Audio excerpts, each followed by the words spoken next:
गिनती के दिन बचे हैं जब ये देश आम चुनाव में जाने वाला है। 2024 साल आ चुका है, पहला महीना खत्म भी हो चुका है और अब तो लोग इंतजार कर रहे हैं कि चुनावों की घोषणा कब होगी। इन सब के बीच में दोनों ही खेमों में, चाहे वो सत्ता पक्ष हो, चाहे वो विपक्ष हो, चाहे वो एनडीए हो, चाहे वो इंडिया गठबंधन हो या इंडी गठबंधन हो, क्या तैयारियां हैं, क्या जमीन पर चल रहा है। कहीं एक तरफ यात्रा चल रही है, कहीं एक तरफ परिक्रमाएं चल रही हैं।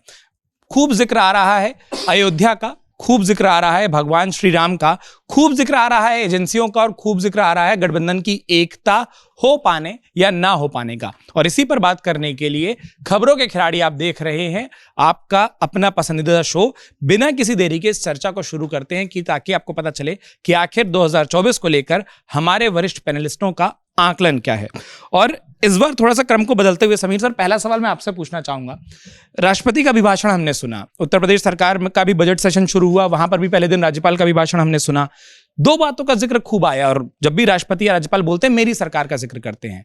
अब मेरी सरकार के एजेंडे में सदन के अंदर, एक विधानसभा और एक लोकसभा के अंदर, संयुक्त सत्र के अंदर अयोध्या शामिल है, राम शामिल है, प्राण प्रतिष्ठा शामिल है, अलग अलग तरीकों से। क्या भारतीय जनता पार्टी का कोर प्लान अयोध्या के इर्द गिर्द बनने वाला है? क्योंकि उस खेमे में अंदर क्या हो रहा है, ये इनसाइड आप हमारे दर्शकों को खूब देते हैं। देखिए, आपने राष्ट्रपति के अभिभाषण का जिक्र करा, आपने उत्तर प्रदेश की विधानसभा का जिक्र करा। मुझे लगता है कि प्रधानमंत्री मोदी ने सत्र शुरू होने के पहले जब पत्रकारों से बात की थी, उसका भी जिक्र होना चाहिए कि उन्होंने शुरुआत राम राम से की थी और उसका समापन भी उन्होंने राम राम से के साथ किया था। तो मुझे लगता है कि ये बताने के लिए पर्याप्त है कि निश्चित रूप से प्रधानमंत्री मोदी 2024 का चुनाव अपने काम पर लड़ेंगे। विकसित भारत का जो उनका विजन है 2047 को देश को ले जाने का, उसके ऊपर लड़ेंगे। प्रधानमंत्री मोदी की जो गारंटी है, जो उन्होंने कहा है कि मोदी की गारंटी पूरी होने की गारंटी है, उस पर चुनाव लड़ा जाएगा। 10 साल के कामकाज पर चुनाव लड़ा जाएगा। लेकिन इसके साथ यह भी तय है कि राम का नाम जरूर आएगा और अगर प्रधानमंत्री मोदी नहीं लाएंगे तो विपक्ष जरूर राम को नाम को चुनाव के अंदर जरूर लेके आएगा। तो मुझे लग रहा है राम के साथ काम भी इस चुनाव में रहने वाला है और उसमें कुछ गलत भी नहीं है। देखिए, राम मंदिर अगर बना है तो भारतीय जनता पार्टी का इसमें संघर्ष रहा है, एक संगठन का। ठीक है, ये कहा विपक्ष यह जरूर आरोप लगाता है कि सरकार की इसमें भूमिका रही है, भारतीय जनता पार्टी की इसमें भूमिका रही है, राष्ट्रीय स्वयं संघ का यह कार्यक्रम रहा है और चूंकि यह एक सरकारी कार्यक्रम था, एक पार्टी का कार्यक्रम था, इसलिए हम इस कार्यक्रम में शामिल नहीं होते, विपक्ष अपना आरोप लगाता है। लेकिन जिस पार्टी ने अपना पूरा जीवन राम मंदिर आंदोलन के लिए दिया हो, उसके जन्म के समय 1980 में जब भारतीय जनता पार्टी बनी, उसके पहले चुनाव के मैनिफेस्टो से लेकर उसके पहले अधिवेशन से लेकर राम का हमेशा जिक्र रहा है। आर्टिकल 370 और राम जन्मभूमि मुक्ति आंदोलन का हमेशा जिक्र किया। लाल कृष्ण आडवाणी ने उसके लिए रथ यात्रा की है, वो गिरफ्तार हुए हैं। भारतीय जनता पार्टी अपनी 4 सरकारें उसको लेकर कुर्बान किए। तो मुझे लग रहा है कि भारतीय जनता पार्टी को अगर आज राम जन्मभूमि मंदिर बन रहा है तो भारतीय जनता पार्टी उस राम के नाम को लेकर अगर चुनाव में जाती है तो कुछ भी गलत नहीं देखा जाना चाहिए। लेकिन मुझे ऐसा लगता है कि सिर्फ राम के नाम पर वोट नहीं मिलते हैं, जनता अपने बेसिक सुविधाओं को भी देखती है। प्रधानमंत्री मोदी ने जिस तरीके से लगातार जो ज्ञान की बात की थी और ज्ञान को प्रधानमंत्री मोदी ने फोकस किया था कि जी से गरीब, एन वाई से युवा, ए से अन्नदाता और एन से नारी शक्ति का जो जिक्र करके कहा था। और 4 गरीब प्रधानमंत्री मोदी ने इन्हीं 4 को गरीब बताया है कि भाई महिला शक्ति है, युवा है, किसान है और गरीब है, जिनके लिए मैं काम कर रहा हूँ। तो प्रधानमंत्री मोदी इस बात को जानते हैं कि सिर्फ राम के नाम पर वोट नहीं मिलने वाला है। मैंने जो 10 साल काम करा है उसका आधार पर मुझे वोट मिलेगा। प्रधानमंत्री उसी आधार पर वोट मांग रहे हैं, मुझे लग रहा है। तो सिर्फ यह कह देना कि राम के नाम पर वोट मिलेंगे और सिर्फ राम में हो जाएगा और भारतीय जनता पार्टी सिर्फ राम के नाम पर सत्ता आ जाएगी, प्रधानमंत्री मोदी या केंद्र सरकार ने 10 साल कोई काम नहीं किया तो सरकार की मजबूरी है कि राम का जिक्र करे, यह सही नहीं है। प्रधानमंत्री मोदी 10 साल काम का आधार पर वोट मांग रहे हैं। मैं तो ये कहना चाहता हूं कि अगर राम मंदिर का निर्माण नहीं होता इस 2024 के पहले, तब भी प्रधानमंत्री को तीसरी बार आने से कोई ताकत रोक नहीं सकती थी। 10 साल का उनका परफॉर्मेंस बताता है कि देश की जनता ने 2004 से लेकर 2014 तक का जो शासन देखा है और 2014 के बाद जो प्रधानमंत्री का शासन देखा है, देश की जनता भली भांति समझ गई है कि 2004 से 2014 का शासन अगर आता है तो देश कहां चला जाएगा, उस बात को जानते हैं। मुझे लगता है 2014 के बाद जो प्रधानमंत्री मोदी का परफॉर्मेंस रहा है, सबका साथ सबका विकास का और सर्वजन हिताय और सर्वजन सुखाय का जो मंत्र है मूल, उस पर जो प्रधानमंत्री मोदी ने काम किया उसी आधार पर वोट मिलने वाले। राम एक एडिशनल एडवांटेज जरूर भारतीय जनता पार्टी को वो काम में आ सकता है। आप कह रहे हैं राम एक एडिशनल एडवांटेज हो सकते हैं। अवधेश जी, आप तो अयोध्या में मौजूद थे, आपसे हमारी बात भी हुई थी। एक एवरेज जो चल रहा है, 2 लाख लोग हर दिन रामलला के दर्शन कर रहे हैं। 10 दिनों में 20 लाख, एक महीने में 60 लाख और ये 60 लाख लोग जब अपने अपने घरों पर जाएंगे तो अपने परिवार में मान लीजिए 4 लोग को बताते हैं तो 2 करोड़ 40 लाख लोग एक महीने में अयोध्या में क्या बदलाव आया, कैसी प्राण प्रतिष्ठा हुई, ये देखेंगे। क्या ये स्पार्क, और क्योंकि आप उस जमीन पर मौजूद थे उस दिन भी और उसके बाद भी, क्या ये एक माहौल नहीं बनेगा, ये एक एडिशनल, जैसे उन्होंने कहा एडिशनल एडवांटेज है, मैं उसको दूसरे तरीके से पूछता हूं, क्या ये कोर होने वाला है, पहले राम और उसके बाद बाकी सब कुछ एडिशनल होने वाला है? देखिए, हम सब लोगों की समस्या है कि हम एक पूरे माहौल को खंड खंड करके बांट के देखने की कोशिश करते हैं। किसी भी परिस्थिति को उसके इंटीग्रिटी में, समग्रता में देखना। अयोध्या में जो प्राण प्रतिष्ठा हुई है, मंदिर का पुनर्निर्माण हुआ, मंदिर का निर्माण हुआ है, अयोध्या जो कुछ बदला है वो ऐसा नहीं है कि सारे समुद्र में एक टापू बन गया है। ओवरऑल माहौल देश का देखिए, और भारत को लेके जो विश्व भर में भारतवंशी है उनको भी देख लीजिए, फिर आपको दृश्य बिल्कुल स्पष्ट हो जाएगा आपके सामने। ये एक देश का बदला हुआ माहौल होता है जिसमें ऐसे काम होते हैं। तो भारत का दुनिया का टेस्ट हो गया कि एक प्राण प्रतिष्ठा से अगर भारत के 85-86% गांव जुड़ जाते हैं, उसमें दीपावली जलाते हैं, जो भव्य शोभा यात्राएं निकलती है, एक एक शहर में 25-25 यात्राएं निकल रही हैं, लोग 7 दिन 8 दिन से लोग राम धुन गा रहे हैं, कहीं सुंदरकांड का पाठ हो रहा है, तो वो उसको केवल राम मंदिर का निर्माण एक मंदिर का निर्माण नहीं हो तो कहीं भी आप निर्माण कर लेते। वो तो लंबे समय से इस देश में हमारा देश जो है, अब आप देख ही रहे ज्ञान वापी को लेकर के कल क्या हुआ है, माहौल तो विपक्ष बनाता है। जिस ढंग से इस देश के मुस्लिम नेताओं ने, जमीयते उलमाए हिंद ने, पर्सनल बोर्ड ने न्यायालय तक पर टिप्पणी की है कि न्यायालय आस्था के आधार पर तथ्य को दे रहा है, न्यायालय न्याय नहीं कर रहा है और देश को गलत दिशा में ले जा रहा है। 1993 तक पूजा हो रही थी, तब तो कुछ नहीं था, 93 में बंद कर दिया गया है। तो ये माहौल आप बना रहे हैं ना, उसके विरुद्ध एक रिएक्शन भी होता है लोगों के अंदर कि मंदिर हम क्यों ध्वस्त कर रहे थे। तो ये इस देश में लंबे समय से एक बहस चली हुई है कि क्या हम जो थे वो हमें बताया गया, हम जैसे थे वैसा हमें रहने के लिए तैयार किया गया आजादी के बाद। जो हमारे मान बिंदु थे, जो हमारे अध्यात्म संस्कृति के केंद्र थे, प्रेरणा के केंद्र थे, वो जो पहले ध्वस्त किए गए, उनके पुनर्निर्माण की कोशिश क्यों नहीं हुई? क्या भारत को गलत दिशा में ले जाया गया? तो एक सोच उभरी है। एक ड्राइवर हमको अयोध्या में बता रहा था, सर हमको तो इतिहास ही गलत पढ़ाया गया। तो एक पूरा माहौल है, उस माहौल के अनुरूप आप देखिए आप बजट छोड़ रहे हैं। ये बजट में इतना विस्फोटक भाषण था कि देश ने उसको ध्यान ही नहीं दिया। बजट में सेकुलरिज्म को परिभाषित किया गया कि वित्त मंत्री ने कहा it is real secularism in action, कि हमारी जो नीति है जो हमने पहुंचाया है सभी वर्ग तक, ये एक्शन में है। दूसरा उसमें क्या कहा गया है? दूसरा कहा गया कि हम इस देश में जो पॉपुलेशन है और जो डेमोग्राफिक इम्बैलेंसेज है, जो जनसंख्या का असंतुलन है, उसके लिए एक हाई पावर कमिटी बनाने जा रहे हैं। इसको आप केवल राम मंदिर जोड़ रहे हैं। कमिटी बनाएगी, जो कमिटी आ गई इम्बैलेंस पर, हो सकता है वो कमिटी जो है कुछ कानून बनाने का सुझाव दे, हो सकता है उस कमिटी को पावर हो इसके लिए। और तीसरी जो उन्होंने बात की है उसमें वो बात किया कि जो हमारे धर्म क्षेत्र हैं उसको विशेष रूप से वो हमारे आर्थिक विकास के वाहक बनने वाले हैं, और वैसे पर्यटन के क्षेत्रों को भी साथ जोड़ा है। तो आप ओवरऑल माहौल इस समय देश का क्या है? ओवरऑल माहौल यह है कि भारत अपने को पहचान के खड़ा हो रहा है। उस पहचान को खड़ा होने के लिए जिस संगठन ने, जिसने आवाज लगाई है, वो केवल बीजेपी नहीं थी और भी, लेकिन एक माहौल बना है। पॉलिटिक्स में बीजेपी उसको एक्सप्रेस कर रही है, और विपक्ष ने तो स्वयं निमंत्रण ठुकरा करके गई, बीजेपी का कार्यक्रम है, बीजेपी का कार्यक्रम है। आप भी थे, मैं भी थे।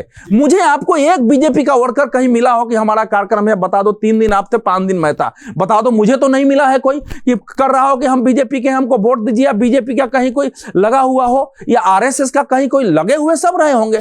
तो विपक्ष ने उसको मुद्दा बना दिया है, देश बहस की ओर बढ़ रहा है। तो चुनाव में इसके प्रभाव होंगे। और उसके साथ साथ नरेंद्र मोदी ने जो कल के बजट के भाषण में है कि सोशल जस्टिस, जो सामाजिक न्याय था, मैं लंबे समय कह रहा हूं कि नरेंद्र मोदी के आप समर्थक हो विरोधी हो, सामाजिक न्याय की व्यवहारिक अवधारणा को काम के द्वारा नरेंद्र मोदी ने बदल दिया है। मंडल मंडल मंडल मंडल मंडल, किसी को कुछ करना नहीं था, नरेंद्र मोदी ने लोगों की जेबों तक पहुंचाया, जो घर दिए वो रहने लायक दिए, बिजली पहुंचाई। ये सारे उस कंसेप्ट को चेंज किया है ना, सोशल जस्टिस को। तो ये राम से अलग थोड़े। इस समय राम और विग्रहवान धर्म कहा जा रहा है कि राम, रोटी और इंसाफ, 3 नारे बीजेपी ने एक समय दिए थे कि राम के साथ रोटी भी है, न्यायपूर्ण समाज का निर्माण भी है। तो राम उसके प्रतीक हैं, और राम के प्रतीक के आधार पर अगर इस देश का चुनाव होता है तो ये मान लीजिए कि भारत सही दिशा में जा रहा है। इस पर वोटिंग होगी, होनी है, होनी भी चाहिए। अगर हटेगी तो हमारे आपके जैसे लोग हैं कि हम ले आएंगे इस एजेंडे पर, कि इस एजेंडे पर देश को रहना चाहिए, लाने की पूरी कोशिश करेंगे। ठीक है, देश के मतदाता तय करेंगे देश के एजेंडा और क्या होगा, लेकिन ट्रेन की दो ध्रुवों की बात करनी चाहिए। एक तरफ नहीं, हम लोग भी तो करेंगे, बिल्कुल मानेगा नहीं मानेगा। मैं दो ध्रुवों की बात कर लेता हूँ। खबर है अगले कुछ दिनों में अलग अलग राज्य सरकारों के जो कैबिनेट है या जो मंत्री हैं या जो बड़े चेहरे हैं वो अयोध्या जाकर दर्शन करेंगे, तो एक परिक्रमा अयोध्या की हमको दिखाई देगी। दूसरी तरफ एक यात्रा चल रही है, न्याय यात्रा है, भारत जोड़ो यात्रा का दूसरा वर्जन है। जब वो निकलना शुरू हुई तो बड़े मुख्यमंत्री नहीं दिखे। जब वो बिहार पहुंच गई तो वहां मुख्यमंत्री साथ नहीं आ पाए क्योंकि उन्होंने साथ बदल लिया था। जब वो झारखंड पहुंची तो जो पूर्व मुख्यमंत्री थे तो वो जेल जा चुके थे, अब चंपई सोरेन साथ दिखाई दिए। क्या न्याय यात्रा में वो माहौल, वो स्पार्क, क्योंकि ऑल्टरनेटिव कांग्रेस के साथ वाला वो पूरा विपक्षी गठबंधन है जिसकी एकता पर भी प्रश्न है। इस पूरी जो अयोध्या परिक्रमा एक तरफ हमको दिखाई दे रही है जो बजट में, और जिसका समीर जी ने भी जिक्र किया कि वो राम राम का अभिवादन, उसके काउंटर में विपक्ष की तैयारी कहां है और जमीन पर कहां है?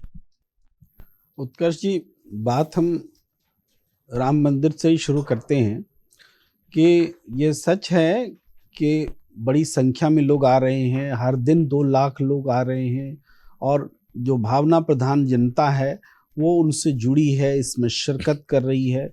लेकिन यही जनता उसकी भावना को और उसके राजनीतिक रूप से दुरुपयोग को भी उसी तरीके से चिन्हित किए हुए है और चिन्हित कर रही है कि किस तरीके से इस पूरे आयोजन में राजनीतिक वर्चस्व देखा, शंकराचार्य नहीं रहे, तमाम बातें भी उन्होंने चिन्हित की है।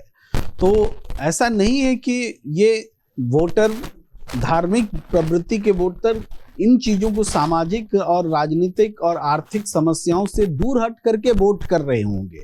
वो जब वोट करते हैं तो उन समस्याओं से जुड़ करके वोट करते हैं। वो देखेंगे कि ये देश हंगर इंडेक्स में कितना पीछे चला गया, हैप्पीनेस में कितना पीछे चला गया, या हमारे यहाँ करप्शन में हम कितने पीछे चले गए, या फिर हम पर कैपिटा इनकम में कितने पीछे चले गए, कैसे मालदीव में हमको अपमानित होना पड़ रहा है, सेना वापस भेजा जा रहा है वहाँ से। ये सब भी ये देश की जनता देख रही है। उसके बाद दूसरी तरफ जो बात आती है कि राहुल गांधी की न्याय यात्रा जो चल रही है, तो उस न्याय यात्रा में भीड़ देखिए ना, भीड़ देखिए कि कितनी जबरदस्त है, और उस भीड़ पर राजनीतिक प्रतिक्रियाएं देखिए, चाहे हेमंत बिस्वा शर्मा से लेके ममता बनर्जी से लेके, सबके अपने अलग अलग कारण और एंगल हैं, लेकिन वो उस यात्रा में जुटी भीड़ के कारण ही वो रिएक्शंस हैं। ये बात है। अब राहुल गांधी, अब है कि विपक्ष एकजुट नहीं हो रहा है, ये तमाम चीजें हैं। भाई जनता जब तक सरकार बदलने के लिए चाहती नहीं है तब तक सरकार नहीं बदलती है, ये बात मान के चलिए। छोटा सा काउंटर बस बीच में जोड़ना चाह रहा हूँ। मैंने जो साथ वाली बात बोली ना, उसकी बोली कि भारत जोड़ो यात्रा में हमको दिखाई दिया था कि आदित्य ठाकरे साथ चल रहे हैं, हमको दिखाई दिया कि उमर अब्दुल्ला साथ चल रहे हैं, हमको दिखाई दिया कि मेरा चले। चौथा राज्य आ गया है बड़ा, जहां हमको वहां के और इनके साथ वाले नेता, आरजेडी के क्या बड़े नेता आपको साथ चलते दिखाई दिए। चंपई सोरेन पहली तस्वीर अगर आप हटा दे तो आप बताइए वो साथ कहाँ है? मैं आपको बता रहा हूँ, ममता बनर्जी का आपने जिक्र किया, वो अपने कारण से नहीं रही साथ में, उसका राजनीतिक कारण है, और उसका कारण है कि जो राहुल गांधी के साथ में उनका समर्थक वर्ग आता है तो हो सकता है कि उनका चुंबकत्व उनको खींच ले जाए, उनके जनाधार को ठेस पहुंचा दे, एक आशंका उनको है। बिहार में आप देख रहे थे जब तेजस्वी यादव, लालू प्रसाद दोनों को ईडी पूछताछ कर रही थी, वहां इन्वॉल्व थे, कैसे यात्रा में जाते? जिस दिन पूछताछ कर रही थी आप देख रहे थे। झारखंड पहुंचते साथ चंपई सोरेन उनके साथ खड़े मिले हैं। तो ऐसा नहीं है कि लोग खड़े, राजनीतिक दलों का कोई दुराव है या दूरी है, ये परिस्थिति है जिस कारण से ऐसा हुआ है कि चौथे राज्य में ये आलोचना नहीं है, परिस्थिति है। दूसरी बात है, हम वहां कह रहे हैं कि जनता जब बदलाव के लिए तैयार होती है तभी ये इंडिया गठबंधन बनने के लिए भी प्रेरित हुआ। अब इसमें इंडिया गठबंधन में कौन मजबूती से जुड़ता है, कौन अच्छे से जुड़ता है, इंडिया गठबंधन खड़ा होता है कि नहीं होता है, ये सारी चीजें जनता पर ही निर्भर करती हैं। और राहुल गांधी के चूंकि उन्होंने पहली यात्रा भी निकाली, दूसरी यात्रा भी निकाली, और उनके साथ जो भीड़ जुटी, उनके साथ जो परसेप्शन बिल्डिंग का काम हुआ, जिस सत्ता के खिलाफ में जो बेचैनी है जनता में, वो बेचैनी उनके साथ अलाइन होती है और वो दिखता है। तो ये कोई पार्टी इंडिया गठबंधन में या कांग्रेस के साथ जुड़े या न जुड़े, ये तो कुछ समय बाद पता चलेगा, और दिख भी रहा है बहुत तरीके से, तो पता चलेगा। लेकिन ये बता रहा है कि जनता चाहे तो एक पार्टी के नेतृत्व में भी परिवर्तन कर सकती है। इसके लिए गठबंधन बनाने की आवश्यकता हो ऐसा जरूरी नहीं है। गठबंधन बनता है तो भी उसका चुंबकत्व होगा, तभी बनेगा, ऐसे गठबंधन नहीं बनता है। जी, आपने जो एक लाइन कही राहुल जी, मैं आपसे वही सवाल पूछना चाहता हूँ। प्रेम जी ने कहा कि जनता चाहती है इसलिए वो गठबंधन दिखाई दिया। ये गठबंधन जनता के बीच में कब दिखाई देगा? कोई वो एक रैली, कोई वो एक मंच, कोई वो एक साथ, वो दिखेगा तो शायद वो जनता कितना रिएक्शन दे रही है, कितना साथ दे रही है, उनके अंदर के अपने प्रश्न अभी तक सुलझे। क्योंकि फिर हम शायद एक और एपिसोड कर रहे होंगे और हम वो काउंटडाउन दे रहे होंगे, या हम चुनावों की घोषणा हो चुकी होगी और हम वो टाइमलाइन पर बात कर रहे होंगे, अभी भी हम पूछ रहे होंगे कि सीटों का क्या हुआ। देखिए, गठबंधन जो है वो आकांक्षाओं के बोझ तले जो है वो दब गया है, और जहां मैं ही नहीं कहता, बहुत सारे आपने इस पे लेख पढ़े होंगे कि ये गठबंधन अब रहा नहीं। अगर ममता बनर्जी जैसी सशक्त नेता जो है उस गठबंधन से बाहर चले जाते हैं साफ तौर से, अगर जो है नीतीश कुमार जिन्होंने गठबंधन के लिए सबसे पहले कोशिशें की वो बाहर चले जाते हैं, अखिलेश यादव जो है अपनी सीटें अलग अनाउंस कर देते हैं और आपको कहते हैं कि आपको इतनी सीटें चाहिए तो ले लीजिए वरना रहने दीजिए, और दूसरी तरफ अब महाराष्ट्र में भी उसकी सुगबुगाहट जो है दिखाई देने लगी है, तो गठबंधन कहीं रहा नहीं है।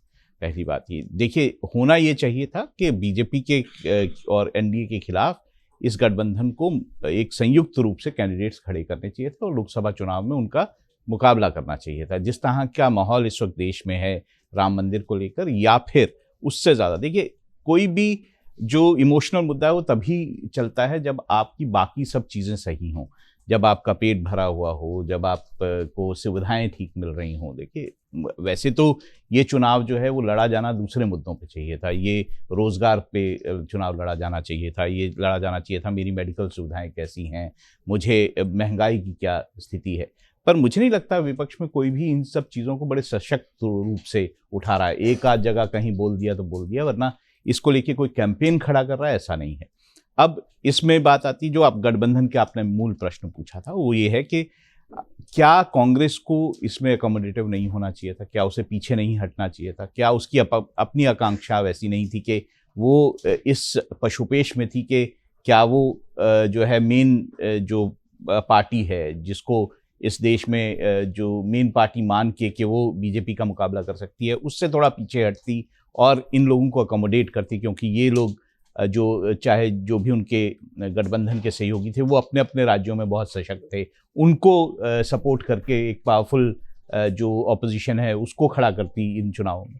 लेकिन मुझे लगता है उसमें भी कहीं ना कहीं उनकी संशय थी, और इसी कारण से ये यात्रा जो है उन्होंने प्लान बी के तौर पर जो है सामने अपने रखी। तो मुझे लगता है कि ये गठबंधन जो कोशिश थी, हो सकता है ये कोशिश अच्छी थी, क्योंकि मैं मानता हूं कि देश में एक सशक्त विपक्ष जरूर होना चाहिए, लेकिन वो कोशिश सफल नहीं हुई। ठीक है, आप कह रहे हैं वो कोशिश सफल नहीं हुई। रामकुल सर, मैं आपसे पूछ रहा हूँ, कई सालों से आपका तो इतना अनुभव है, इन तमाम दलों को आपने देखा है, हर चुनाव से पहले एक मूड समझ आ रहा होता है, घोषणा पत्र बहुत बाद में छपते हैं। इस वक्त अगर दोनों पक्षों की बात करूं, क्योंकि मैं एक ओपन सवाल या ओपन खुला प्रश्न आपके सामने रखना चाहता हूं, दोनों ही पक्ष, सत्ता पक्ष और विपक्ष, किन एजेंडे के साथ आपको चुनाव में जाते दिखाई दे रहे हैं? पहला जो आपका सवाल, जब शुरू में आपने कहा था कि चुनाव के संदर्भ में, मेरा ऐसा मानना होता है कि एजेंडा जनता तय करती है, नेता नहीं करते। जैसा प्रेम भाई ने कहा कि जनता कितने बदलाव तक के लिए तैयार है, उस पर डिपेंड करता है, आप उसका एक फायदा उठाते हैं। जैसे अब मूल प्रश्न जो आप पूछ रहे हैं, मैं एक जो आपने सवाल किया था कि राम मंदिर का और राम का कितना लाभ होगा, मैं पहले उस पर एक चीज कह दूं। इस देश में कांग्रेस और विपक्ष जब मैं कहूँगा तो उस समय विपक्ष बीजेपी मेन थी 86 में, आप देखिए तो राइट और लेफ्ट कह लीजिए। तो कांग्रेस 86 की बात मैं कर रहा हूँ, 86 से शुरू हुआ। सबसे ज्यादा कंट्रीब्यूशन जो रहा इस राम मंदिर में, 86 में साहबानों का मामला आया, उसको पलटा। फिर उसके बाद अयोध्या में शिलान्यास, पहले ताला खुलवाया राजीव गांधी ने, शिलान्यास करवाया और सारे काम कराए। कि उसी समय करीब करीब राजीव गांधी ने 89 में अयोध्या में भाषण दिया और कहा कि हम राम राज्य लाएंगे, और उसी समय बीएचपी ने शुरू किया कि हम मंदिर यहीं बनाएंगे। कांग्रेस का राम राज्य लाएंगे और बीएचपी का मंदिर यहीं बनाएंगे, ये दो धाराएं शुरू हुई। फिर कांग्रेस पूछने लगी तारीफ कब बताओगे, कहाँ बनाओगे, कैसे बनाओगे। इनका था कि वहीं बनाएंगे, वहीं बनाएंगे। तो जब ये एक मैराथन 86 में शुरू हुआ, 38 साल बाद अगर अयोध्या में मंदिर बन गया तो ये सवाल पूछने का नहीं है कि इसका लाभ किसको मिलेगा। मंदिर में कांग्रेस की भी बहुत बड़ी भूमिका रही। अगर ताला नहीं खुलता, शिलान्यास नहीं होता, और राजीव गांधी जाके कह रहे 89 में पहली सभा उन्होंने अयोध्या में की थी और कहा था कि हम राम राज्य लाएंगे, तो जाहिर सी बात है कि उसकी विजेता तो बीजेपी रही। मैराथन की वो दौड़ बीजेपी ने जीत ली है। अब रही बात, देखिए मैं कोई भविष्यवक्ता नहीं हूं, लेकिन साधारण रूप से मैं ये कहूं कि जब से मोदी जी 2014 में आए थे, तब मैंने एक अखबार में लिखा भी था कि अगर 2014 में मोदी जीत जाएंगे तो मोदी को काफी लंबे समय तक हराना बहुत मुश्किल होगा। ये मेरी लाइनें आज भी हैं। मतलब तो 2014 में संशय था, may be may not be. 19 में उहापोह थी, तमाम हमारे मित्र जो एनालिस्ट हैं 150 से ज्यादा सीटें बीजेपी को नहीं दे रहे थे। यानी 14 और 19 में भी बहुत ज्यादा निश्चिंतता नहीं थी। 24 में लग रहा है कि देयर इज नो फाइट। एक बात तो क्लियर है कि सत्ता का जो ग्राफ ढलान पर जाता है, यानी जैसे जैसे आप बढ़ते जाते हैं सत्ता में, वैसे इंटेंट का बेलसी होती होती। गुजरात में जो हुआ, गुजरात में जैसे जैसे हुआ, वो पिछला जो चुनाव हुआ वो टॉप पर हुआ। यानी यहां पे साउथ से नॉर्थ की तरफ ग्राफ जा रहा है बीजेपी का, और वही बात मुझे लगता है केंद्र में भी है। तो बात बहुत साफ है, जैसा मैंने पिछली बार भी आपके उसमें कहा था कि ये इलेक्शन मोदी के काम प्लस राम पर होगा। काम अभी जो बजट में 1 तारीख को जो बजट मोदी ने दिया है, तो मेरी पहली ही प्रतिक्रिया थी, आपके यहाँ भी मैं आया था, मैंने कहा था कि बहुत बड़ा चैलेंज इस पूरी पॉलिटिकल सिस्टम को मोदी ने दिया है कि कोई फ्रीबी नहीं है। मुझे जो भी देना होगा मैं अगली सरकार जब आएगी वो अगर मैं आया तो दूंगा, कुछ नहीं दे रहा हूं, कोई टैक्स नहीं, कहीं कुछ नहीं। आओ, छोड़ो फ्रीबी का दौर, अपने नीतियों और काम पर, उनके एक निरंतरता पर मैं वोट मांगने जा रहा हूं, जो 10 साल में मैंने काम किया है। यह बहुत बड़ा भारतीय राजनीति के लिए एक बहुत बड़ा चैलेंज है उन क्षेत्रीय पार्टियों के लिए जो फ्री की बिजली दे देंगे जी, रोजगार दे देंगे जी, दूध मुफ्त दे देंगे, ट्रेन में फ्री हो जाएगा। उसके लिए इस बजट ने एक चैलेंज दिया है कि आने वाला, और फिर मैं कहता हूं कि विपक्ष 2024 की लड़ाई लड़ रहा है, मोदी 24 साल आगे की लड़ाई लड़ रहे हैं 2047 की। 24 की लड़ाई वो जीत चुके हैं। उनको उनका कॉन्फिडेंस देख के ऐसा लगता है।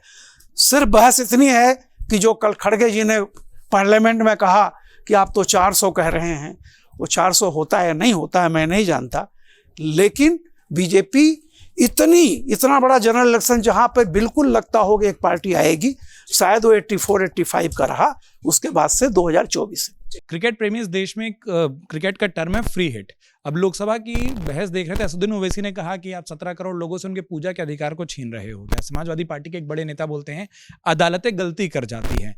आप जैसा भी राहुल जी ने भी कहा, रोजगार पर भी बोल सकते थे जब वो मौका मिलता है, जब वो कुछ मिनट मिलते हैं। आप जानबूझ के वो फ्री हिट दे रहे हैं जहां पर भाजपा या वो एनडीए, वो सत्ता पक्ष जो है और बेहतर तरीके से खेले, क्योंकि इसका जवाब देना ज्यादा आसान होगा। वो कर्नाटक के डिप्टी सीएम के भाई जो है वो पहले दिन कह जाते हैं कि एक हमको अलग देश की मांग करनी होगी। ये सब कुछ जब आप कर देंगे बिल्कुल इन चुनावों से पहले, तो ज्यादा आसान नहीं बना देंगे। ये फ्री हिट नहीं, सेल्फ गोल है। ये सेल्फ गोल है जिसमें आपको मौका मिला था गेंद मारने का सामने वाले के गोल में, लेकिन आपने अपने ही गोल में गेंद दाग दी, तो अब सामने वाला तो वैसे भी गोल पे गोल दागे जा रहा है आपकी तरफ, और जब गेंद मिली आपको खेलने के लिए तो वो भी आपने अपने ही पाले में दे मारी, तो इसको तो विनाशकाले विपरीत बुद्धि ही कहा जाएगा। बहुत अच्छी बात सब आ गई है, और मैं भी इस बात से सहमत हूं कि एक बहुत ऐसा ऐतिहासिक क्षण आते हैं, आपको पाले चुनना पड़ते हैं, और जब आप अपना पाला तय कर लेते हो तो फिर आप ये नहीं सोच सकते कि मैं उस पाले में होता तो शायद जीत जाता। कांग्रेस के पास ही नहीं, समूचे विपक्ष के पास एक ऐतिहासिक क्षण था, मौका था, जब उनको बुलाया गया था, तो उन्होंने उसको अगर भाजपा का, क्योंकि पहले वो पाला जो 38 साल की लड़ाई जिसका जिक्र रामकृपाल जी ने बहुत विस्तार से किया है, वो पाला चुन चुके थे। ताले खोल दिए गए थे मंदिर के, लेकिन दिल के ताले नहीं खुले थे, कि वो थी कि साथ में हम हिंदू वोट भी ले लेंगे, और लेकिन अल्पसंख्यक वोट या मुस्लिम वोट जो है उसको नहीं छोड़ेंगे। लेकिन वो रिस्क भाजपा ने ली कि चाहे बचा हुआ सारा वोट हमारी झोली से छिटक जाए, लेकिन हम इस बड़े वोट को नहीं छोड़ेंगे। लेकिन लाइफ में रिस्क तो लेना पड़ती है, और उस रिस्क की एक कीमत होती है। दांव उल्टा भी पड़ सकता था, हो सकता था देश का बड़ा व्यापक समुदाय ये सोचता कि नहीं ये चीज ठीक नहीं है, ये तो कट्टरता, कुछ भी हो सकता था। जब आप रिस्क लेते हैं तो कुछ भी हो सकता है, लेकिन उस रिस्क के साथ आपको खड़े रहना पड़ता है। 2 सीटों से लेकर यहां तक पहुंचने के लिए जो रास्ता तय किया, अब आपने 38 साल पहले राम राज्य की घोषणा कर दी, आप उस पर टिके नहीं रहे, बल्कि टीज करते रहे ना, आप उनको चिढ़ाते रहे कि मंदिर वहीं बनाएंगे पर तारीख नहीं बताएंगे। तो अब तारीख भी बता दी 22 की, और बना भी दिया, तो वो स्पष्ट है जो रामकृपाल जी की, तो लाभ मिलेगा। मुझे लगता है कि जितना बड़ा योगदान कांग्रेस का रहा था इस पूरे मामले में, उसको भुनाने का या उस जनता को वो समझाने का एक बहुत ही बड़ा अवसर खुद कांग्रेस ने खोया, समूचे विपक्ष ने खोया। अब उनके पास मुद्दे के रूप में कुछ नहीं है। उम्मीद की सबसे बड़ी किरण जो INDIA गठबंधन था, वो भी अब ठीक ही कहते हैं। हमारी पुरानी सारी बहसों में रामकृपाल जी की दीवार होगी तो दरार होगी, वो दीवार ही कभी नहीं थी, वो खड़ी ही नहीं हो पाई, और सारी ईंटें अपने आप ही बिखर चुकी हैं। वो अपने अपने घर बनाने के लिए उनको इस्तेमाल करना है, बजाय कि दूसरे किसी के घर में वो ईंट गारा लगाने के। तो अब मुझे लगता है कि ये लड़ाई बहुत अलग तरीके से होगी। और जो मैं कह रहा था, इसके पहले भी हमने जब इस मुद्दे पर बहस की थी, कि अब इन सारे दलों को अगर आज से लेकर अगले 5-6 साल 29 के लिए मेहनत करते हैं, और एक अकेला दल भी इतना बड़ा हो सकता है अगर कि वो भाजपा को हरा सके, तो ही उसकी जीत है। क्योंकि सब मिलकर लड़ना चाह नहीं रहे, अपना स्वार्थ कोई छोड़ना नहीं चाह रहा।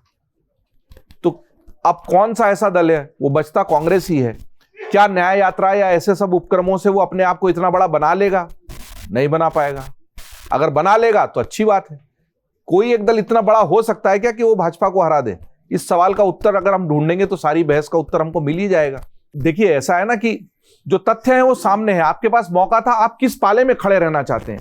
जैसे आज भी जब 22 तारीख का मौका था, तो आपने तय कर लिया कि अगर हम वहां चले जाएंगे, और ये हमको ऑफिशियल वर्जन नहीं है किसी कांग्रेस या किसी समाजवादी पार्टी या किसी तृणमूल कांग्रेस का, लेकिन उनको लगता है कि अब ये लोग तो ले उड़े हैं सारा हिंदूवादी वोट, अगर हम चले जाते हैं तो हमारे पास जो वोट बैंक बचा है शायद वो भी नाराज होकर हमसे छिटक जाएगा। अगर यही रणनीति, तो उसी के साथ खड़े रहिए। हो सकता है आगे आप देखिए, अपनी रणनीति के साथ तो खड़े ही रहना पड़ता है, चाहे कितनी भी बड़ी रिस्क हो। पाले बार बार नहीं बदले जा सकते। जब लकीरें खींची जाती है तो आपको अपनी तरफ तय करनी पड़ती है। आप अपनी तरफ तय कर रहे हैं, तो अब उस तरफ का जो अच्छा परिणाम होगा वो भी आपको मिलेगा, और दुष्परिणाम होगा वो भी आप ही को भुगतना पड़ेगा। अवधेश जी, एक सवाल जो हम लोग इस बात पर, जब इंडिया गठबंधन पर बात कर रहे थे, ममता बनर्जी ने अलग चुनाव लड़ने की बात कर दी, क्योंकि हम 2024 को लेकर बात कर रहे हैं, इसलिए पूछा। अखिलेश यादव ने अपनी सीटें और कांग्रेस को मिलने वाली सीटों की बात कर दी। नीतीश कुमार जो सबको जोड़ने की कोशिश कर रहे थे, वो खुद अलग हो चुके हैं। आपके आकलन से अगर ये जो खेमा है, इसमें कौन ऐसा है जो अलग होगा? क्योंकि खूब कयास चल रहे हैं कि अभी इसमें और दरक आनी बाकी है और दूधी आनी बाकी है, वहां आपको क्या लगता है? देखिए, भारतीय जनता पार्टी का उत्थान ही इसी कारण हुआ था कि इस देश में तथाकथित सेकुलर पॉलिटिक्स करने वाले लोग जो थे, वो अपने विचारों के प्रति ही प्रतिबद्ध नहीं थे। उनको सत्ता से प्रेम था, और सत्ता में भी अपनी महत्वाकांक्षा थी। देश को लेकर कोई व्यापक विचार हो, उसके लिए लॉन्ग टर्म हमको संघर्ष करना है और उस दिशा में देश को ले जाना, ये भाव तो था ही नहीं। कम्युनिस्ट पार्टियां खत्म हो गई थी, कम्युनिस्ट पार्टियों के अंदर था, लेकिन कम्युनिस्ट पार्टियों ने जो 89 में बीजेपी जब बड़ी पार्टी होगी तब से एक ही पॉलिसी सीपीएम ने अपना दी, केवल भाजपा को सत्ता से बाहर रखो, और उस नीति में वो खत्म हो गए। उनके अपनी भी जो पॉलिटिक्स थी, जो कुछ सिद्धांत थे, उसका त्याग दिया। समाजवादी पार्टियों को आपने देख लिया था कि क्या स्थिति हो गई थी। समाजवाद भी एक अच्छे विचार थे, अच्छे नेताओं ने विचार दिए थे देश के, कांग्रेस को सत्ता से हटा करके कैसे समाज की रचना करनी है, राजनीति कैसे रहना है, सत्ता कैसे, संविधान कैसे देते थे। बाद में उनमें भी जो उस दूरगामी दृष्टि से विचारना, तो पहले समाजवादी इतने संघर्ष करते थे, जेल जाते थे, लाठियां खाई है लोगों ने, अपनी पूरी जिंदगी लगा दी है। तो वो फिर अंततः जो है वो जनसंघ, आरएसएस, बीजेपी में एक लॉन्ग टर्म विचार रहा और उस देश को एक्सेप्ट है। तो आज जो कुछ भी हो रहा है ना, वो केवल आज के कारण नहीं है, उसका बीजारोपण लंबे समय तक हो गया कि अलग अलग पार्टियों ने अपने अंदर ऐसे नेता कार्यकर्ता बनाए ही नहीं जो भारत के भविष्य को देख करके, लंबी राजनीति को देख के एक बड़ा सपना देखे और उसके लिए संघर्ष करें। आज की परिणति है कि सबको जगह चाहिए, सबको पद चाहिए, केंद्र में है तो सबको हिस्सेदारी चाहिए। ये पॉलिटिक्स थी, इसीलिए हम लोग कह रहे थे कि आईएनडीआईए गठबंधन बना कहां है, तो था ही नहीं। नीतीश जी करेंगे हमको तो उस नाम से ही प्रॉब्लम थी, आज तो उन्होंने बोल दिया ना हमको नाम से ही प्रॉब्लम थी। इस समय जो परिस्थिति है, हम लोग तात्कालिक व्यवहारिकता को देखते हैं। ये पहले से इसी अमर उजाला में सबसे पहले मैंने लिखा, मेरे ख्याल से 2.5 साल रहती पहले, कि मैंने लिखा कि कांग्रेस को यह समझ ही नहीं है कि जहां भाजपा है वहां कांग्रेस है, जहां छोटी पार्टियां रीजनल खड़ी वो कांग्रेस को खा गए हैं। हमने बजाबता हर स्टेट के बता के देखे कि लालू प्रसाद यादव ने कैसे कांग्रेस को पहले मंत्री बनाया, धीरे धीरे पार्टी को, वो तो कम्युनिस्ट को भी खा गए। ये सारी थी, लेकिन अब वो समझ ही नहीं पा रहे हैं। सबको इनको लगता है कांग्रेस को कि भाई भाजपा का दुश्मन लड़ाई समाजवादी पार्टी हो सकती है, भाजपा के दुश्मन तृणमूल को। आपकी तो तृणमूल कांग्रेस से लड़ाई होनी चाहिए ना, पश्चिम बंगाल जो वोट है आपका तृणमूल कांग्रेस के पास। तो इस समय जो 2024 का परिदृश्य दिख रहा है, देखिए 2 राज्य में गठबंधन हो सकते थे आईएनडीए का सशक्त, वो राज्य था बिहार और तमिलनाडु। जो बिहार दरक गया तो, और तमिलनाडु अभी बचा हुआ है, लेकिन वहां भी जिस ढंग से अयोध्या के बाद जो वहां के दृश्य हैं, माने अगर समुद्र तट की ओर मछुआरे दीपावली जला रहे हैं कि हमारे राम जी वापस आ रहे हैं, तो एक तो कुछ तो बदलाव वहां हुआ है। अगर नरेंद्र मोदी वाकई रामनाथपुरम से जाके लड़ते हैं, जिसकी चर्चा मैं सुन रहा हूं, तो पता नहीं कल मुझे जैसा लग रहा है कि आईएनडीआईए में नीतीश कुमार का बाहर जाना अंतिम घटना नहीं हो सकती है। ये संभव है कि इस अयोध्या के प्रभाव में और नए प्रभाव में अलग अलग राज्यों में और भी दल या दलों से निकल के लोग दूसरी ओर जाने लगे, क्योंकि सबके अंदर एक भय पैदा हो गया है कि तो करोड़ों लोग खड़े हैं भाई, ये चुनाव जीतोगे कैसे। और कांग्रेस पार्टी में राहुल गांधी न्याय यात्रा में केवल वही सब बोल रहे हैं जो पहले पुराने, वो सेकंड रैंक के कम्युनिस्ट नहीं, फर्स्ट रैंक के कम्युनिस्ट जिस ढंग से मजा वो भाषा बोल रहे हैं, वो बोल रहे हैं उनकी भाषा जो राजनीति में पीटे हुए हैं, वो सो कॉल्ड बुद्धिजीवियों की भाषा बोल रहा है, तो उसमें तो हम पिट जाएंगे। ये है वातावरण, उसमें तो मुझे नहीं लगता है कि इस समय बहुत व्यापक कोई गठजोड़ की संभावना राष्ट्रीय स्तर पर तो खत्म ही हो गई है। राज्यों के स्तर पर 1-2 राज्य बचे हैं, तमिलनाडु है, महाराष्ट्र है, ऐसे 1-2 राज्यों में थोड़ा बहुत हो जाए तो हो जाए। ठीक है, आप कह रहे हैं 1-2 राज्यों में हो जाए तो हो जाए। हमारे एक दर्शक हैं सत्यनारायण प्रेम जी, वो लिखते हैं कि मोदी जी को तो भगवान श्री राम का आशीर्वाद मिल गया। विपक्ष के कई नेताओं ने जिन्होंने 22 तारीख के लिए खासतौर पर कहा था, वो 22 तारीख के लिए कहा था कि वहां पर जो आमंत्रण है, आमंत्रण का जो क्राइटेरिया है वो ऐसा नहीं है, वो पूरा का पूरा राजनीतिक इवेंट बनाया जा रहा है। किसने रोका था कि आप 23 को ना चले जाए? अगर 23 की लाइन में वो लोग लगे दिखाई जाते हैं जो पॉलिसियों के लिए हमको इस देश में कई बार लगे दिखाई दिए, चाहे वो नोटबंदी का मामला हो, चाहे कोई और मामला हो। तो पहली बात, वो जो आपकी भक्ति से दूरी है वो भी नहीं दिखती, और दूसरा, आप 2.5 लाख लोगों के बीच होते जो अगले दिन उतने ही सहज होकर भगवान राम के दर्शन करना चाहते हैं। क्या उस पूरी प्लानिंग में, क्या उस पूरी रणनीति में, जयदीप जी ने जैसा थोड़ी देर पहले कहा था कि अगर आपको दूरी बनाए रखनी तो वो स्पष्ट करिए, फिर ये मत कहिए कि हम कभी और जाएंगे, परिवार के साथ जाएंगे, किसी भी दिन चले जाएंगे। देखिए उत्कर्ष जी, जो कोई भी बोल रहे हैं कि हम बाद में जाएंगे, वो अपनी धार्मिक भावना को ही बयान कर रहे हैं। लेकिन अगर एक सोच है कि ये आयोजन राजनीतिक है या राजनीतिज्ञों का वर्चस्व है, तो उसमें शामिल होने से उसकी पुष्टि होती है कि हाँ हम मानते हैं, फिर भी हम बल्कि उस काउज को मजबूत कर रहे हैं। तो विपक्ष ने राजनीतिक रूप से ये सही फैसला लिया, कोई गलत फैसला नहीं लिया। व्यक्तिगत रूप से जिसको जब जाना हो जाए, भाई शंकराचार्य भी तो नहीं है, वो भी तो बाद में जाएंगे, वो उनका अपना फैसला होगा। इसलिए वहाँ नहीं जाने से राजनीतिज्ञ लोगों ने कुछ गलत काम कर दिया, ऐसा नहीं है। इन्होंने जो एक फैसला लिया उस पर डटे रहना चाहिए। जाते तो वो ज़्यादा गलत होता, नुकसान की बात है, तो उस समय ज़्यादा नुकसान होता कि आप क्या कह रहे हैं, आप खुद कह रहे हैं राजनीतिक आयोजन है और आप खुद उसमें शामिल भी हो रहे हैं, तो वहाँ ज़्यादा नुकसान होता। आज जो भी नुकसान होगा उससे कम नुकसान होगा, अगर ये मानते भी हैं कि नुकसान होगा तो, मेरा ये मानना है। दूसरी बात ये है कि ये पूरा जो हम कह रहे हैं कि जैसे महागठबंधन को लेकर के कि ये सही है कि बिहार, महाराष्ट्र, उत्तर प्रदेश जैसे राज्य, बंगाल जैसे राज्य महत्वपूर्ण हैं 2024 के ख्याल से, लेकिन बिहार में नीतीश कुमार अगर महागठबंधन छोड़कर गए हैं और एनडीए में वापस हुए हैं, तो क्या सहज स्थिति है, क्या खुशी है, पूरे बीजेपी में खुशी है, उनके नेताओं में खुशी है, उनके कार्यकर्ताओं में खुशी है? क्या वो वही नीतीश कुमार है जो पहले एनडीए में हुआ करते? आज में और तब में बहुत फर्क है। ये वो नीतीश कुमार है जो व्यक्ति जरूर चला गया लेकिन उनका फॉलोअर नहीं गया, जिनके पास गया उनका फॉलोअर भी छिटक रहा है कि किसको ले आया भाई। यानी एकदम परिस्थिति डिफरेंट है पहले के नीतीश कुमार और अब। मैं नहीं कह रहा हूँ, सिचुएशन है, जाके देखिए, नेता बोल रहे हैं, कर रहे हैं, सब व्यवहार दिख रहा है। तो इसलिए ऐसा नहीं है कि महागठबंधन से वो निकल गए तो महागठबंधन दरक गया, इंडिया से निकल गए तो इंडिया दरक गया, बल्कि जिनके यहाँ गए हैं वहां पर दरकाव शुरू हो गया, वहां दरकने लगा है कि किसको ले आया भाई। ये तो क्रेडिबिलिटी ही नहीं है, ये स्थिति है। तो इसलिए जनता के स्तर पर एक अलग किस्म से प्रतिक्रिया होगी। नेता ने तो अपनी प्रतिक्रिया दे दी है, अब जनता कैसे रिएक्ट करती है ये देखना बाकी है। इसलिए इसको सीधे अंकगणितीय नजरिए से देख लिया कि एक आदमी वहां जुड़ गया तो एक प्लस हो गया, इधर से एक माइनस हो गया, ऐसा नहीं है। ऐसा है कि मैं अपनी कविता इसलिए रोक दिया था कि प्रेम जी का हो जाए, एकदम दिनकर ने एक पंक्ति लिख दी, हो जाता नर्ता का तब इतिहास बड़ा, हो जाता नर्ता का तब इतिहास बड़ा, बड़े लोग जब पर्वत से टकराते हैं। लेकिन आगे वो लिखते हैं, नर को देंगे मान भला वे क्या, जो जन एक दूसरे को नाहक धकियाते हैं। तो ये जो हमारे जो है ये नाहक धकियाने वाले लोग तो न तो अपने को मान दे सकते हैं, न वो उनका जो समर्थक है उसको मान दे सकते हैं। ये कहाँ से इतिहास निर्माण करेंगे? ये है हमारे देश की स्थिति राजनीति की इस समय। आपने अपने जवाब में एक बात कही थी जो सुनाई दे रहा है कि अगर प्रधानमंत्री नरेंद्र मोदी दक्षिण से लड़ते हैं, रणनीतिक तौर पर एक और बड़ा बदलाव 2024 के चुनाव में जैसे हम देख सकते हैं। और मैं ये सवाल इसलिए लेकर आ रहा हूँ क्योंकि फिर रामनाथपुरम में वापस एक राम आ जाता है और वो वापस वो जो राम से उद्बोधन शुरू हो वो वहां पर दिखाई देता है। देखिए, इसमें तो कोई शक ही नहीं है कि दक्षिण भारत भाजपा के लिए शुरू से ही चुनौती और रहस्य दोनों बना हुआ है। और जिस तरीके से हमने नए संसद भवन के उद्घाटन के दृश्य देखे, वहां पर स्थापित सेंगोल देखा, उस सेंगोल में दक्षिण भारत की भूमिका देखी, उसका महत्व देखा, दक्षिण भारत के पुजारियों की और वहां की पूरी नृत्य मंडली की उपस्थिति देखी।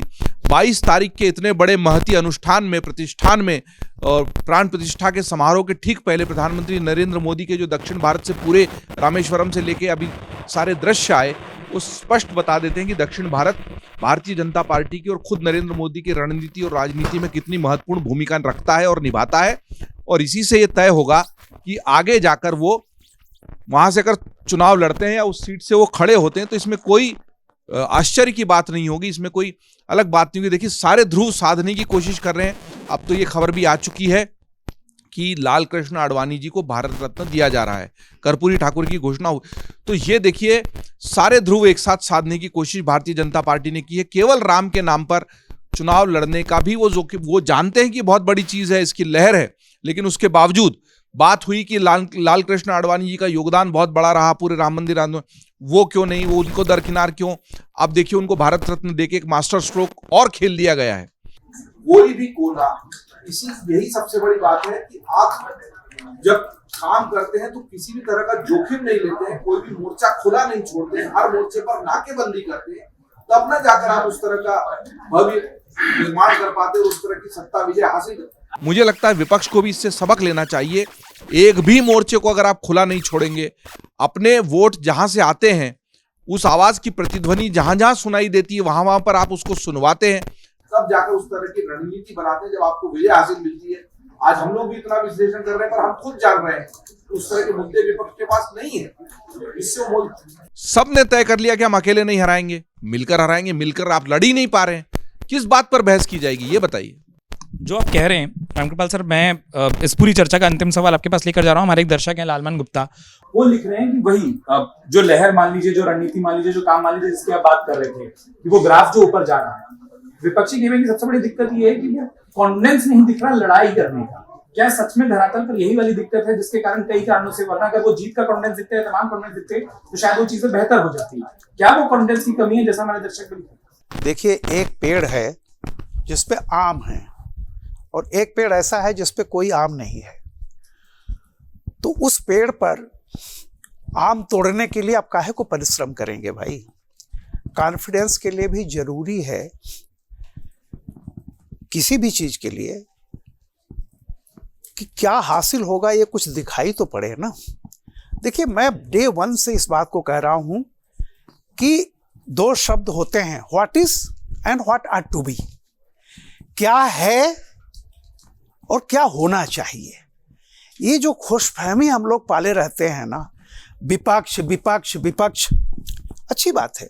ये एकता की बात हिंदुस्तान की आज़ादी से जब भी चुनाव होते हैं, तब भी जो सत्ता में होता है उसके खिलाफ जो भी ताकतें होती हैं, वो हमेशा कोशिश करती हैं कि मिल के लड़ें। और मिल क्यों नहीं पाती हैं, इसका कोई वैचारिक कारण नहीं है, इसका यथार्थ कारण है कि उन दोनों का वोट साझा होता है। सीधी सीधी एक बात है। मैं जब बहुत पहले से बात कह रहा था कि 2014 में भी एक कोशिश हुई थी, आपको याद होगा। 2019 में तो बाकायदा 19 पार्टियां 2014 में एक मंच पर खड़ी होकर के हाथ मिला के फोटो खिंचाया था। तो मैंने इस बार भी कहा कि हमेशा से बिखरे हुए हैं, और मैं गठबंधन तब मानूंगा जब बिखरी हुई चीजें इकट्ठा हों। वो तो इकट्ठा हुई नहीं, तो उनका बिखरना क्या है, वो तो पहले से ही बिखरी हुई हैं। अब आप देखिए, इंडिया अलायंस बना, राहुल जी न्याय यात्रा लेके जा रहे हैं। राहुल जी की न्याय यात्रा क्षेत्रीय दलों के लिए अन्याय यात्रा है। और मैंने जिस दिन कर्नाटक चुनाव का रिजल्ट आया था, मैंने एक चैनल पर था, उन्होंने कहा कि इसका बेसिक एक लाइन में कोई मैसेज, मैंने कहा कि ये विपक्षी पार्टियों के लिए बहुत खतरनाक संकेत है, क्योंकि जो माइनॉरिटी 92 में कांग्रेस को छोड़ करके क्षेत्रीय दलों के पास चली गई थी, वो अब क्षेत्रीय दलों से निराश हो रही है कि ये क्षेत्रीय दल बीजेपी का विकल्प नहीं बन सकते हैं। तो वो एक राष्ट्रीय पार्टी की ओर लौट रही है, जैसा वो कर्नाटक में लौटी, तेलंगाना में लौटी। और मैंने कहा कि ये जो कांग्रेस के लिए खुशी की बात है, ये सबसे बड़ा सरदर्द होगा क्षेत्रीय पार्टियों के लिए, क्योंकि माइनॉरिटी वोट 92 के बाद से वो क्षेत्रीय पार्टियों के पास रहा है और उनका बहुत बड़ा यूएसपी है। अब राहुल गांधी की न्याय यात्रा शुरू हुई, बंगाल में गई। क्यों बंगाल में? ममता बनर्जी को क्यों नहीं बुरा लगेगा?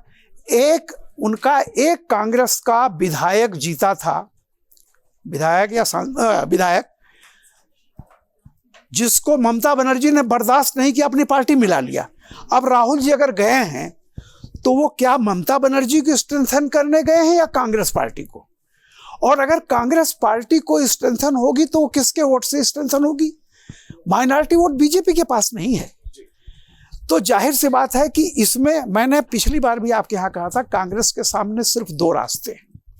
या तो अपने पंख फड़फड़ा करके उड़ान भरे कि एक राष्ट्रीय पार्टी के रूप में हम आएंगे, चाहे उसमें 10 साल लगे, 20 साल लगे, 30 साल लगे, और उसके लिए अनिवार्य शर्त है कि आपकी ताकत जिसने आपसे छीनी है उसी से आपको वापस लेनी है, वह है क्षेत्रीय दल। मैंने कहा था। और दूसरा विकल्प उसके सामने है कि अपने को खत्म कर दो, कंपोस्ट बना दो और उर्वरक बन जाओ क्षेत्रीय दलों के लिए। आज भी स्थिति वही है। और जैसे ये जिस राज्य में जाते हैं वहां कान खड़े हो जाते हैं कि ये तो माइनॉरिटी वोट कहीं इसकी तरफ न चला जाए। और ये देखिए, मैंने जब कहा था रहीम का वो दोहा कि कह रहीम कैसे निभे बेर केर को संग, वे डोलत रसा अपने उनके फाटा तंग, महिमा घटी समुद्र की रावण बसो परोस, ये भी है। तो जो ऑब्जेक्टिव कंडीशंस जो हैं उसमें बहुत ज्यादा सब्जेक्टिव होकर के आप कुछ कर नहीं सकते हैं।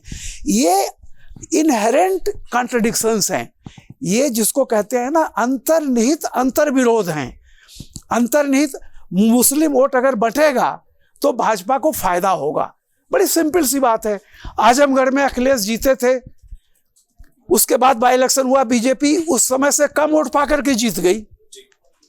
तो बहुत क्लियर कट है, आपके वोट जो हैं वो बीजेपी के पास नहीं है। देखिए,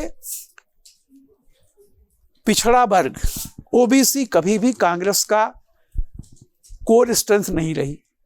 कांग्रेस की जो कोर स्ट्रेंथ थी वो माइनॉरिटी, दलित और अपर कास्ट की एक कास्ट, ये रही। आप इसको जब ढूंढने जाएंगे तो आपको क्षेत्रीय दलों से लड़ना होगा, आपको टीएमसी से लड़ना होगा, आपको एसपी से लड़ना होगा, आपको आरजेडी से लड़ना होगा। आप सोचें या फिर आप खत्म हो जाएं और कांग्रेस की जगह इन्हीं को कहें कि आप ही लोग अब देखिए हम में ताकत नहीं है, हमारी सारी ताकत आप लेके गए हैं। तो इसलिए मुझे कोई आश्चर्य नहीं होता। इसलिए जब मैं कह रहा था कि जब तक कोई चीज बन नहीं जाती तब तक दरार का क्या सवाल है। दरार, ये सब बिखरे हुए हैं, इनको इकट्ठा होना था, नहीं हो पाए।